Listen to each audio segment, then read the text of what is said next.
তাহলে কি মেঘলামাকে নিয়ে আজ আমরা বাড়ি যেতে পারি?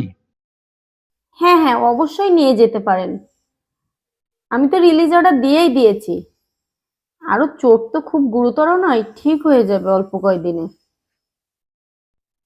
কিন্তু ওষুধগুলো অবশ্যই মনে করিয়ে খাওয়াবেন। আর খাওয়া দাওয়ার কোনো বিধিনিষেধ নেই, বাড়ির স্বাভাবিক খাবারই খাবে। আরো সুস্থ হয়ে গেলেও আমাকে একবার দেখিয়ে নিয়ে যাবেন। হাড়ে কোনো চোট লেগেছে কিনা একবার এক্স-রে করে দেখতে হবে। মেঘলা আগের মতো আবার হাঁটতে পারবে তো ম্যাডাম? কেন হাঁটতে পারবে না? ও তো কয়েকদিনের মধ্যেই ভালো হয়ে যাবে, আগের মতো স্বাভাবিক হাঁটতে পারবে। কোনো অসুবিধা নেই, টেনশন করার কিছুই নেই। চল মেঘলা, এখন আমরা বাড়ির দিকে যাই। বাড়িতে তোর জন্য টেনশন করতে করতে সবাই পাগল হয়ে যাচ্ছে। তোর মা তো একেবারে খাওয়াই ছেড়ে দিয়েছে, এখনো পর্যন্ত কিচ্ছু মুখে তুলেনি। মামা, আমি এবার আগের মতো হাঁটতে পারবো তো? দূর পাগলি, তোর কিছু হয়েছে নাকি? তুই তো দু একদিনের মধ্যেই সুস্থ হয়ে যাবি, সামান্য একটু চোট লেগেছে।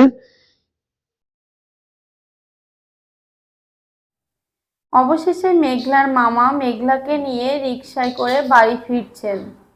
বাবু, তাহলে আমরা কোন ঠিকানায় রওনা দিব? এই তো পুলিশ স্টেশনের পাশে, বাড়ির নাম শান্তিনিকেতন, ওইটাই আমাদের বাড়ি, খুব বেশি দূরে নয়। বাবু, তাহলে আপনারা ঠিকভাবে ধরে বসুন, আমি কিন্তু চালাচ্ছি। হ্যাঁ দাদা, আপনি চালান, তবে একটু সাবধানে চালাবেন, বুঝতেই তো পাচ্ছেন। হ্যাঁ বাবু, সে আবার বলতে, আমি খুব সাবধানে যাব, আপনারা বুঝতেই পারবেন না। তবে মামুনির এত বড় চোট লাগলো কিভাবে? আর বলবেন না দাদা, পাশের বাড়ির ছোট্ট একটি ছেলে বাইকে চাবি দিবা ছিল, ও বাইকের চাবি নিয়ে খেলতে খেলতে অটো স্টার্ট হয়ে যায়, ওইভাবে বাইক নিয়ে চলে যাচ্ছিল, তাই দেখে আমাদের মেঘলামা এগিয়ে যায় এবং তাকে বাঁচাতেই ওর আজকে এই অবস্থা। তাহলে মামুনি তো খুব সাহসের কাজ করেছে, ও তো খুব সাহসী বলতে হয়। সে আর বলতে দাদা, ও আমাদের গ্রামে ওর মতো সাহসী আর দ্বিতীয় কেউ নেই, সমস্ত মানুষের উপকার করে বেড়াবে, নিজের প্রতি একটু খেয়ালও রাখে না। এই তো দাদা, আমরা চলে এসেছি, এই যে শান্তিনিকেতন, এটাই আমাদের বাড়ি, এখানে দাঁড়ান। কই কই আমার মেঘলা, কই দেখি কি হয়েছে ওর? ও সোনালি, তোমাকে বলা হয়নি, মেঘলার একটু চোট লেগেছিল, তাই তোমার দাদা তড়িঘড়ি করে ওকে হসপিটালে নিয়ে গেছিল। তুমি চিন্তা করবে বলে তোমাকে আর ডাকেনি। মা, আমার কিচ্ছু হয়নি, আমি এখন একদম ভালো হয়ে গেছি। সোনালি, তুমি একটু শান্ত হও তো, আগে ওকে ভেতরে নিয়ে যাই, তারপরেই সব কথা হবে। আয় তো মা, আমার কোলে আয়, আগে ভিতরে নিয়ে যাই তোকে, তারপরে সব কথা শোনা যাবে। মা, খুব ব্যথা পেয়েছিস তাই না? খুব জোরে লেগেছে তাই তো? সব ঠিক হয়ে যাবে। বৌমা, দাও ওকে, এখানেই শুয়ে দাও, এখানেই দাও, এখন বারান্দায় শুয়ে দাও।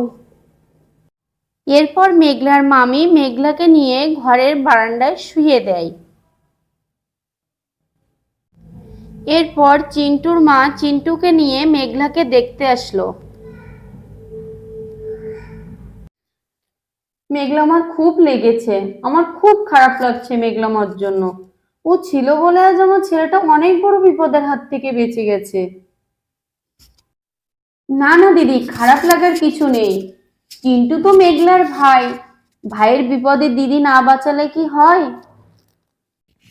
হ্যাঁ দিদি, আমি আপনাদের কাছে তো চিরঋণী হয়ে গেলাম। আমার চিন্টুর যদি আজ কিছু হয়ে যেত তাহলে তো আমি পাগল হয়ে যেতাম।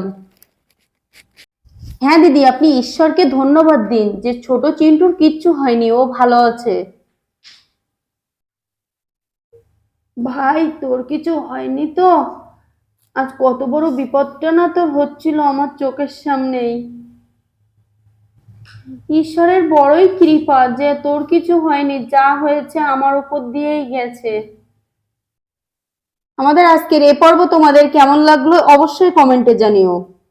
আর আমাদের ভিডিও তোমাদের ভালো লাগলে অবশ্যই চ্যানেলটি সাবস্ক্রাইব করো। আমাদের এই পর্ব থেকে তোমাদের জন্য ছোট্ট একটি প্রশ্ন থাকছে, ডাক্তার কতদিন পর মেঘলাকে যেতে বলেছিল?